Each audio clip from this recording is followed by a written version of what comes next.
This podcast is part of the Planet Broadcasting Network. Visit planetbroadcasting.com for more podcasts from our great mates.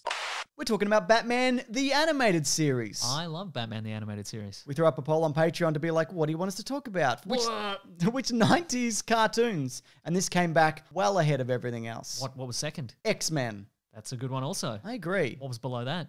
Doug. Oh, Doug. Oh, yeah.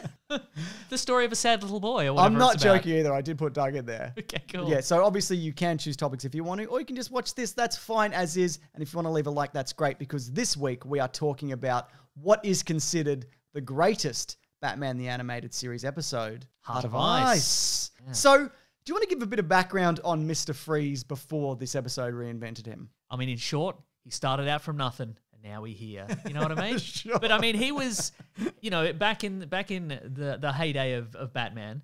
Yes. Some would argue all of Batman's the heyday of Batman. But Yeah. when Batman sort of kicked off, they needed a new villain every month for a new issue of Batman or Detective Comics. So Mr. Freeze started out as Mr. Zero.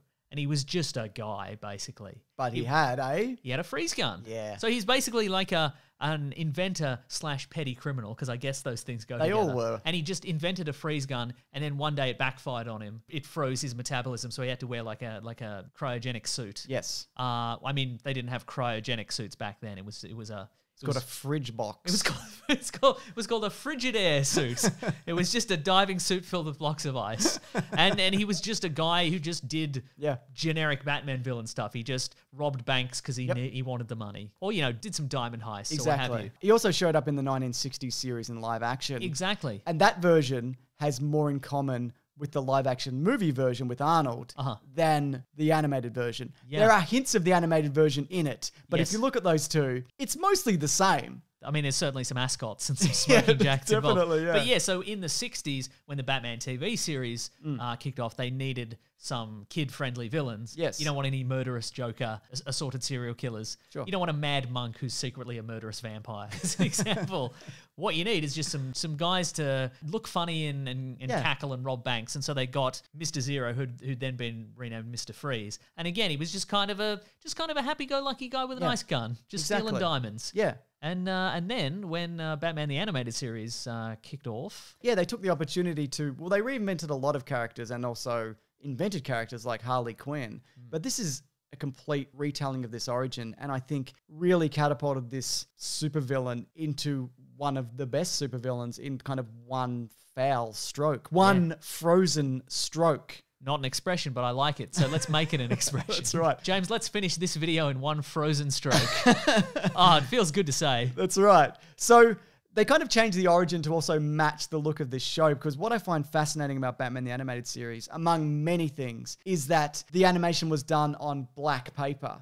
Yes. So they didn't have to fill in all the black to give it that kind of deep, dark look. It was already a deep, Yeah, that's dark right. look, yeah. Exactly. It was kind of highlighted things on top of that. And even little things like the frost on Mr. Freeze's helmet and the retro design of the suit. That's which a is Mike Mignola design, I It's think. exactly it. Yeah. It's before he did Hellboy and a bunch of other stuff. But yeah, I think it's such an excellent origin. That being that he's not doing it because he's a guy who's just after diamonds or whatever. He's doing it because he was in a horrible accident, but he's trying to save his wife. Yes. Who's cryogenically frozen. Yeah. And he's a man who you notice in this episode when he's in Mr. Freeze mode and he's got the goggles on and it's just these red points of light. Yeah. He looks like this soulless, emotionless monster. Yes. But then when the goggles come off, you see that he's got Yeah. real human eyes. And He's got real human eyes and everything. Emotion returns, Well, the way they were going to play it originally, Anthony Hopkins also was the first choice. He couldn't do it because he's a famous actor. Sure, yeah. But there's not famous actors in the show, of course there is. But Michael Ansara ended up doing it and went on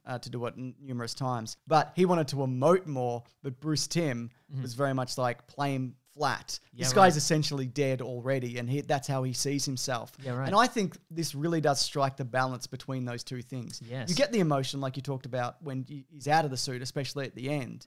but you never get the sense that he is not a real man or never was a real man. That's true, There's yeah. still that humanity under the great Art Deco look of this Yes, character. that's right. Yeah. This is also the first episode of the series to be directed by Bruce Timm and the first one written by Paul Dini as well. Oh, the classic combo. Yeah, that's right. Not the first episode of the show, I should point out, but the first time those two came together for this. What I also like about this episode, aside from literally everything, Yes, people often consider this to be the best episode of the series.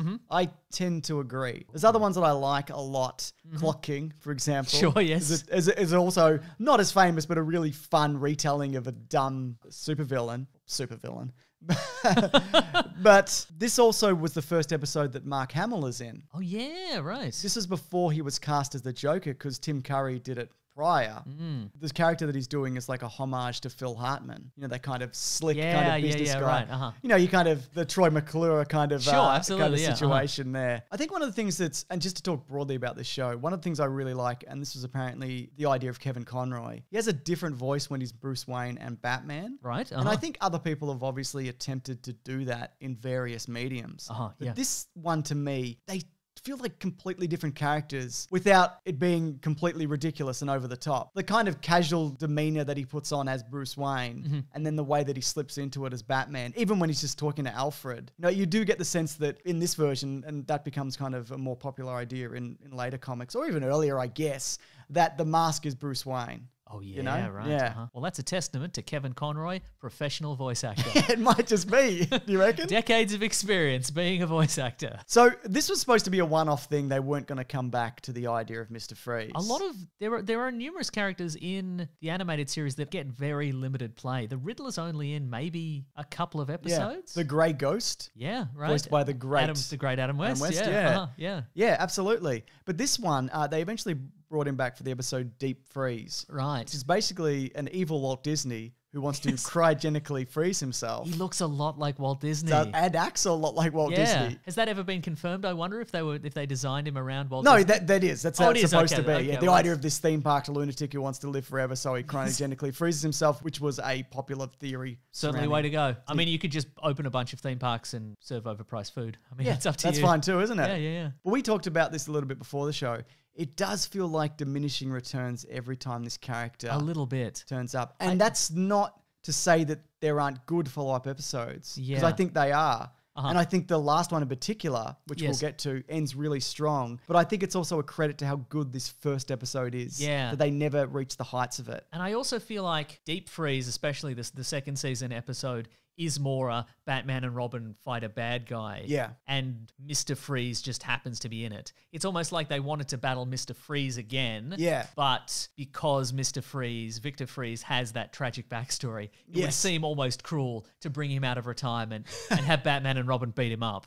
So they were like, okay, let's say a guy wants Mr. Freeze's powers, so he breaks Mr. Freeze out of prison. I also like how in this series that they find a way around the censors to still do horrifying things. Like, for example, that guy is trapped in a cryogenically frozen suit and he just drops to the bottom of the ocean. Presumably for all eternity. Well, he does turn up in a comic and he's gone completely insane. Oh, he escaped, okay. But yeah, that's his last animated appearance. But it's, of course, not Mr. Freeze's last appearance because the second animated movie to come out of this series is Batman and Mr. Freeze Sub-Zero. And I'd never really seen it before, or not in full, and certainly not recently. Bruce Timm was working on Superman, the animated series at the time, so he couldn't do it. And he didn't like the idea that Nora, spoiler alert, at the end of this, is revived. Unfrozen and revived, yeah. Because that means, like, who is this guy now? Because what are his motivations behind anything? Because all this guy is... even to himself, is just someone trying to save this woman. Yeah, and they've taken that element away from him. And no, God forbid anyone gets a happy ending. yeah, I know, right? But I want to say for the record, I'm okay with that. I'm okay for a man who had a goal to save another person's life, achieve that goal. I think that's good. He does briefly. He achieves happiness briefly because things end up pretty grim for him. But I don't think this movie is great. It's not as good as Mask of the Phantasm. No. And it's not as good as Return of the Joker, which we've talked about in another video. But yeah, it's just kind of an okay episode to me. Yeah. It's not terrible, and it's certainly worth a watch if you love this series and this character. It's certainly the thing about the Batman animated series is the scale is kind of skewed. Yes. You know, it's either a good episode or a great episode. Yeah. I don't want to seem biased, but, you know, it's very rare you go, why did I watch that? Yeah, That's- because even the one about I've got Batman trapped in my basement or whatever, that people are like, this is the worst one. I like that one. Yeah, right. I still think that one is better than most cartoons from the 90s. Sure. Yeah. So in the new Batman Adventures, which is again a continuation of this, we get the episode Cold Comfort, where he turns up and he just starts wrecking shop. People have built amazing things that they love, and he's just going in and being like, hey, you love that thing? I've destroyed it. What thing specifically? Whatever they love. Like a great piece of art that they've created. A big sandwich Yeah. they've enjoyed. Exactly. And Batman's like, why is this guy doing this? His wife was saved. What's wrong with him? Right? The reveal is really interesting that his wife was saved. He never went back to her. Yes. And his condition worsened. And now he's just a head and a robot suit. Oh, and that's no. what's left of him. So that's the reason why he's like, well, I can't love anybody, so I'm going to ruin everything for everybody else. He's a bad dude. They do a lot of they bring it around at the end of a lot of episodes where he's actually is a nice guy. Yeah, right. But most of the time in these episodes, he does a terrible thing and then he has like a moment of where he's like, what am I even doing? I have a small Who amount am of I? regret for this. Yeah. And then 6 months later, he's just fucking back at it again. I just don't think that you can only redeem yourself so many times before it's like, this is a pattern more than anything else. Sure. You're not getting better here, are you? Also, the thing you must remember about this character is he's not a real man. And he's often at the mercy of different creative teams. Because if you recall, when DC Comics was rebooted in the New 52, I think it was, he got a new backstory in which Nora Freeze, who we all assumed was the love of his life, was in fact just a random cryogenically frozen woman that he fell in love with as a researcher and then basically stole. Yes. And she sort of became this... And he hates Batman. Yeah. Because he thinks that Batman is robbing him of this Exactly. woman that And she loves is just him. essentially this idol that he worships kind of thing. But then I think a few years later it's been re-retconned, so she is actually his wife again. And still frozen or something? I think so, yeah. Well, that's a complicated wrinkle, isn't it? It really is, yeah. An unnecessarily complicated wrinkle. Maybe, but that's the thing, exactly. Like, the problem with, long established characters is you can retcon them for the better, Yes. anonymous Mr. Zero into the tragic Mr. Freeze, but then you can just straight up turn him into a monster again if you want to. Yeah, absolutely. Which is, were it up to me, were I the controlling interest in DC Comics, I'd probably say, hey, Nora Freeze is fine and you're also fine.